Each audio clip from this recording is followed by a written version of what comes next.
federal government's 712 billion naira Lagos airports renovation plans land by PTO.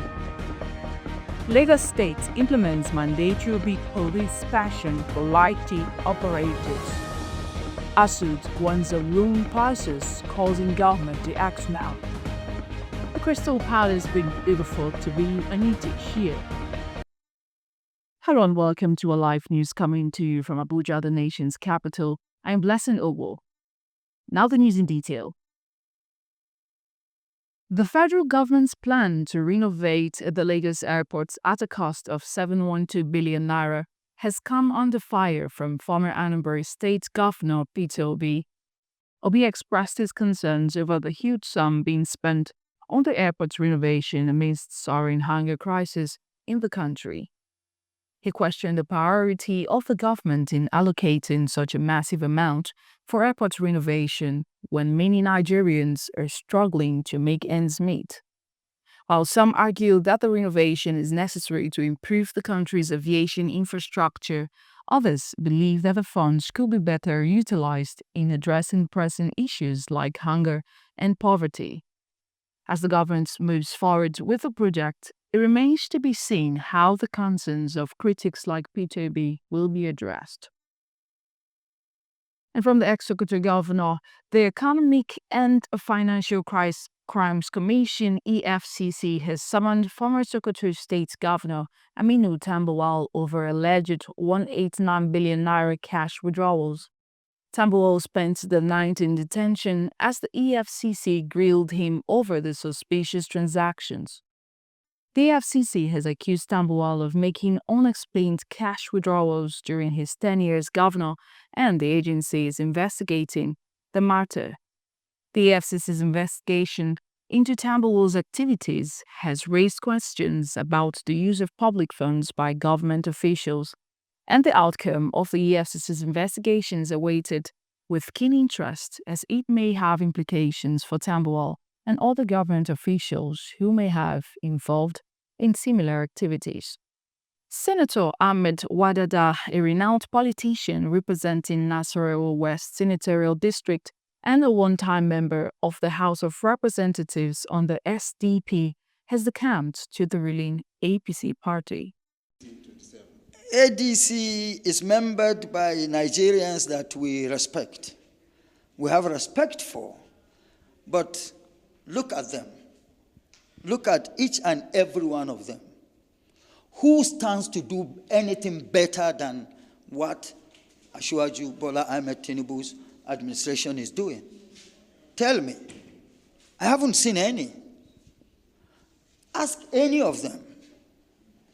If you are given the chance to preside over Nigeria, that may come beyond 2027, maybe beyond 2013, after 2031. Because between now and 2031, anybody can say what he or she wishes to say. But the space is already taken, occupied by President Asiwaju Bola Ahmed Tinubu. Who amongst them will have the courage, the impetus to tell Nigerians and the world that if I am given the opportunity to preside over Nigeria, I will return subsidy? Let that person tell us. And if he or she is given the opportunity to preside over Nigeria, what is he going to do different to the foreign exchange market than what Asiwaju Bola Ahmed Tinubu's government is doing? If given the opportunity, talking about infrastructural development, what is he going to do different to convince Nigerians? Because it is beyond rhetorics. Electorates are very much well informed. And economically, what is the person going to do to really take Nigeria to the global front in all ramifications?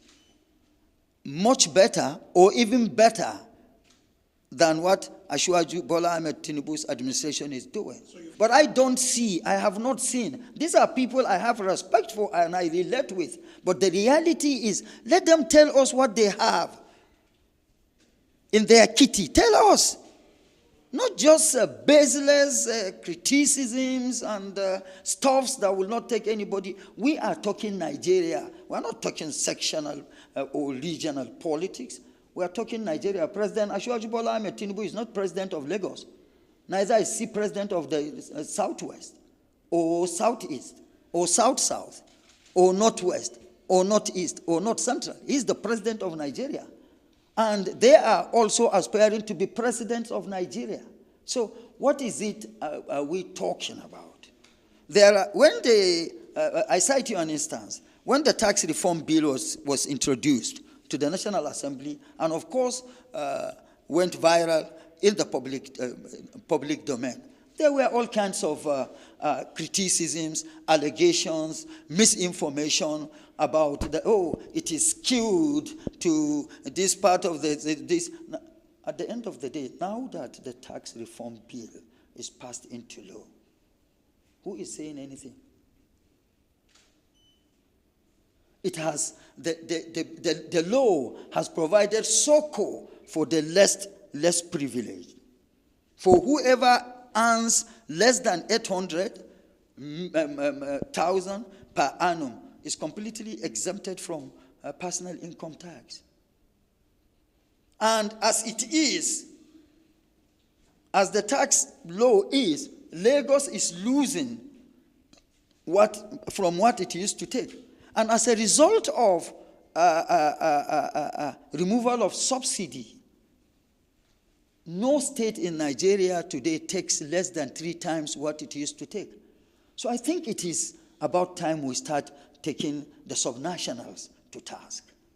Let's hold ourselves accountable. You should be accountable for the kind of information as media people you send out there. I should be accountable for the representation I do. Each and every one of us should and must be held accountable for what we do.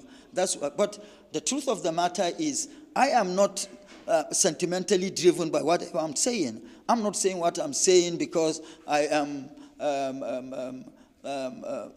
President Asiwaju Bola Ahmed Tinubu is of APC extraction, and APC was my home, and I'm getting back home. Neither am I saying it because of my personal relationship with the president. That is the reality. A former lawmaker has called on President Tinubu to release Nnamdi Kanu, the detained leader of the indigenous people of Biafra IPOB, citing potential benefits for the APC in the 2027 elections. This appeal is seen as a part of the broader discussions around political detentions and their implications for national unity and political stability. The former lawmaker believes that Kanu's release could positively impact the APC's electoral prospects, particularly in the Southeast region. And from Lagos State, the Lagos State government has introduced a mandatory vehicle inspection program for ride-hailing operators to enhance passenger safety and security.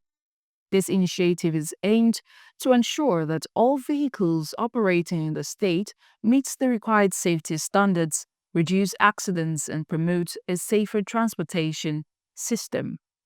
The Academic Staff Union of Universities, ASU, has issued a warning to the federal and state governments, urging them to address long-standing issues to avert an impending industrial crisis in Nigeria's public universities. In a press release signed by its president, Christopher P. Una, the union expressed growing frustration among its members, citing poor welfare, inadequate funding, and the government's failure to honor signed agreements. The warning comes in response to a recent declaration by the Minister of Education, Dr. Tunji Lause, who stated, "Not again ever in this country will ASU or tertiary institutions go on strike." And while the minister hinged his optimism on the strategy of dialogue and meeting union demands, ASU insists that actions must follow words. And from Ebonyi State, the management of Ebonyi Broadcasting Service has suspended its radio manager after he criticized Governor Francis Winforo. The suspension has sparked concerns about press freedom and the government's tolerance for dissenting voices. Governor Winforo's administration has been on the spotlight recently The incident highlights the delicate balance between governance and media freedom in the state. The newly approved Nigerian Customs Service NCS 4% free on board FOB valuation charge has sparked concerns among importers, clearing agents, and the business community. They worry that the increased cost of clearing will negatively impact citizens' survival. And according to the NBS foreign trade data, the value of used vehicles imported in 2021 was 617.48 billion naira, while in 2022 it stood at 325.05 billion naira. In 2023, the value rose to 1.47 trillion naira, but dropped to 1.26 trillion naira in 2024, highlighting the decline in demand on board. And on the entertainment scene, the second week of Big Brother Niger Season 10, tagged BB Niger 10 over 10, turned up the drama's messy breakups, surprise romances, and heated face-offs kept the house buzzing ahead of the first eviction of the 29 housemates. Week 1 had already lit the fuse with Dinari and Oteke's cheeking fight, Otega, Emisis Utensils threats to coin and brewing love triangles. And by week 2, tensions was already baked into the walls, Victory's head of house choice, Miday's poolside moment, and Kanye Kumi's clash with Bright stole the spotlight. Davido, the Afrobeat superstar Adeleke Davido, popularly known as Davido, has disclosed that preparations for his much-anticipated white wedding to wife, Chioma Adeleke, have already cost an estimated $3.7 million in cash. The couple arrived in Miami earlier this week, stepping off a private jet adorned with floral decorations, and a chair marked Mrs., a note to the romance surrounding the celebration. This will be the third wedding ceremony for the couple following their court wedding in March 2023 and their traditional wedding in Lagos in June 2024, which drew top politicians, personalities, and celebrities in the country. And on the sports news, Crystal Palace twice came from behind to stun a new-look Liverpool and win the Community Shield for the first time on penalties after a 2-2 draw at Wembley on Sunday. New signings Hugo Ekitike and Jeremy Frimpong scored for the Premier League champions, but Palace responded through Jean-Philippe and Ismaila Sarr before winning an error-strewn shoutout 3-2. Mohamed Salah blazed over from the spot, while Alexis Mac Allister and Harvey Elliott were denied by an inspired Dean Henderson as Palace built on winning their first ever major trophy by beating Manchester City in May's FA Cup finals. An Indian cricketer, Mohammad Siraj, has reached a career-high ranking in the ICC Test rankings after his impressive performance against England. Siraj's exceptional bowling skills earned him widespread recognition, and he received praise from Virat Kohli and fans alike for his crucial role in India's victory. This achievement is a testament to Siraj's hard work and dedication to the sports. And on the foreign scene, the UK government has announced the expansion of its Deport Now, Appeal Later scheme to 23 nations, aiming to streamline the deportation process for foreign nationals with convictions. This move is expected to prevent individuals from delaying their deportation by appealing their convictions from abroad. The scheme's expansion underscores the UK's effort to enforce stricter immigration policies and manage its borders more effectively. In other news, US President Donald Trump and Russian President Vladimir Putin are set to meet in Alaska to discuss the ongoing conflict in Ukraine. This high-stakes meeting comes amid heightened tensions between the two nations, with the international community closely watching for any signs of progress towards a ceasefire or peace agreement.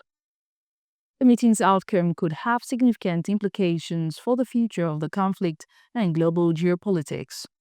And the upcoming summit has garnered significant attention worldwide, with many hoping for a breakthrough in negotiations And meanwhile, Ukrainian President Vladimir Zelensky has received diplomatic backing from Europe and NATO ahead of the talks, emphasizing the need for a peaceful resolution to the conflict. As the situation continues to unfold, the international community remains invested in finding solutions to the crisis. We've come to the end of the news. For more news, follow us on all social media platforms, Alive Television. This is Alive News. Thank you for listening. My name is Blessing Owo.